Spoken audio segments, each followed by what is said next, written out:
நான் மார்னிங் தனியாக ட்ரெயினில் ஊருக்கு கிளம்பிட்டேன். இவர் ஆஃபீஸ் முடிச்சுட்டு ஈவினிங் வரேன்னு சொன்னதுனால இது ஜோலார்பேட்டை ஸ்டேஷன் நினைக்கிறேன். இங்கே ரொம்ப பெரிய ஆட்டை கட்டி போட்டுட்டு இருந்தாங்க. போகிறவங்க வரவங்கெல்லாம் அந்த ஆட்டையே பார்த்துட்டு போயிட்டு இருந்தாங்க.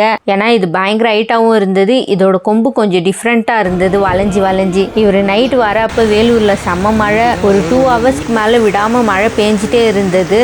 பேசாமல் இவரும் என் கூடவே வந்திருக்கலாம். இவர் வரத்துக்காக நாங்கள் வேற வெயிட் பண்ணிட்டு இருந்தோம். இவர் வரப்போ தான் பாவமாக இருந்துச்சு இவர் பார்க்க. ஏன்னா பஸ் ஸ்டாப் பக்கத்திலே தான் வீடு. இருந்தாலும் 1 ஹவருக்கு மேலே அங்கேயே வெயிட் பண்ணிட்டு இருந்தாரு. மழை விடாமல் வந்துட்டே இருந்ததுனால வீட்டுக்கு வெளியிலலாம் ஃபுல்லாக தண்ணி தான். ஆனால் இதெல்லாம் மறுநாளே ட்ரை ஆகிடுச்சு. நெக்ஸ்ட் டே கோவில் காஞ்சிபுரம் கிளம்பிட்டோம். இதுதான் எங்கள் கூட்டம். என்ன ரோடு அடைச்சிட்டு பொழந்துட்டு போறீங்கன்னு ஒரு பாயக்கா நடுவில் பூந்து வந்துட்டாங்க.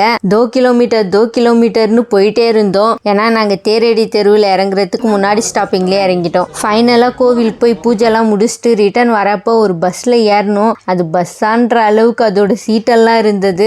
கவர்மெண்ட் பஸ்னா அப்படிதான் இருக்கும். நம்ம தான் அட்ஜஸ்ட் பண்ணி உட்காந்துக்கணும். அதெல்லாம் அட்ஜஸ்ட் பண்ணிக்க மாமா. அப்படி எப்படி இருக்கத்தான் செய்யும். மனுஷன் அந்த ஒருத்தர் அரவணைச்சு போகணும். டின்னர் வெளியில் ஹோட்டல்லே முடிச்சுட்டு வீட்டுக்கு கிளம்பிட்டோம். நெக்ஸ்ட் வீடியோவில் பார்க்கலாம். பாய். சப்ஸ்கிரைப் பண்ணிக்கோங்க.